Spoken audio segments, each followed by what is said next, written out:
সে যদি বুঝতে পারতো যে আমি তাকে কতটা ভালোবাসি, তাহলে সে হয়তো চোখ বন্ধ করে চিৎকার করে বলতো, হ্যাঁ, আমি সেই ভাগ্যবান মেয়ে যাকে একটা ছেলে পাগলের মতো ভালোবাসে। সে বুঝলোই না আমার ভালোবাসা। আচ্ছা, আমার চাওয়া কি খুব বেশি ছিল? আমার চাওয়া কি তোমার সাধ্যের বাইরে ছিল? আমি তো তোমার কাছ থেকে একটু সময় আর একটু ভালোবাসা চেয়েছিলাম। কি এমন ভুল ছিল আমার, যে কারণে তুমি এত অচেনা হয়ে গেলে? ভালোবাসার জন্য কি না করলাম! আমার চোখের পানিও তোমার মন ছুঁতে পারলো না। ভালোবাসা ভিক্ষা চেয়েছিলাম একটু, কিন্তু তাও তুমি আমাকে দিলে না। আসলে ভালোবাসা অনেক সুন্দর, যদি মানুষটা সঠিক হয়। তুমি আমাকে পেয়েও চাওনি, আমি তোমাকে না পেয়েও চাই। তুমি আমাকে দাও অভিশাপ, আর আমি তোমার জন্য সবসময় দোয়া করি।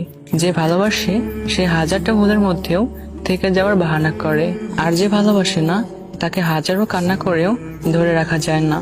একটা বছর ভালোবেসেও আমি তাকে বোঝাতে পারলাম না যে আমি তাকে কতটা ভালোবাসি। হয়তো তুমি আর চাও না যে আমাদের আর কখনো যোগাযোগ হোক। তুমি হয়তো চাও না যে আমার এই মুখটা তুমি দেখো। তবুও আমি এক আকাশ পরিমাণ আশা নিয়ে তোমার জন্য অপেক্ষা করব। অপেক্ষা করতে করতে বৃদ্ধ হব, তাও তোমাকে ভালোবাসবো। জানো, আমার অনেক কষ্ট হবে। যেখানে এই যুগের ছেলেরা 7-8টা রিলেশন একসাথে করে, সেখানে আমি এক নারীতে আসক্ত হয়ে ঠকে গিয়েছি। অনেক বেশি মিস করব তোমাকে, অনেক বেশি কান্না করব তোমার জন্য। আমি তোমাকে পাগলের মতো ভালোবাসছিলাম, আর তুমি আমার সেই ভালোবাসাটা বুঝলে না। একটা কথা মনে রেখো, তোমাকে পছন্দ করা মানুষ হাজার জন আছে, কিন্তু তোমাকে ভালোবাসার মতো এই আমি একজনই ছিলাম।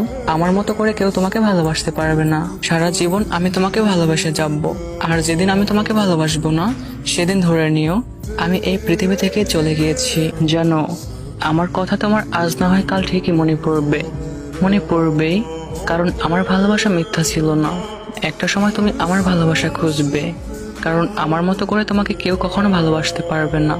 সেদিন তুমি বলবে, হায় রে, আমি পাথর খুঁজতে গিয়ে হীরাকে হারিয়ে ফেলেছি। টাকা পয়সা আজকাল সবারই থাকে, কিন্তু সত্যিকারের ভালোবাসা কজনে দিতে পারে?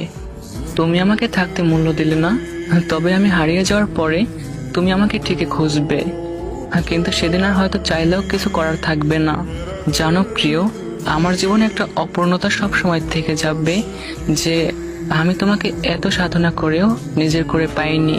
তো সবাইকে বলতে চাই, লং ডিস্টেন্স রিলেশনশিপে কেউ যাবেন না, কারণ আজকাল সামনাসামনি থেকেও মানুষকে বিশ্বাস করা কঠিন। কিছু সময়ের জন্য কিছু মানুষ আসবে, আপনাকে স্বপ্ন দেখিয়ে আবারও স্বপ্ন ভেঙে দিয়ে চলে যাবে। তাই যদি বাঁচতে হয়, নিজের জন্য বাঁচুন। তো আমি বলবো, ভালোবাসা যদি সত্যি হয়, তাহলে লং ডিস্টেন্স রিলেশনশিপ ম্যাটার না। কারণ ভালোবাসা সত্যি হলে এক দেশ থেকে অন্য দেশের মানুষকে ভালোবেসেও সারা জীবন তাকে নিজের করে রাখা যায়। তো গল্পটা ভালো লাগলে অবশ্যই বেশি বেশি লাইক, কমেন্ট, শেয়ার করবেন।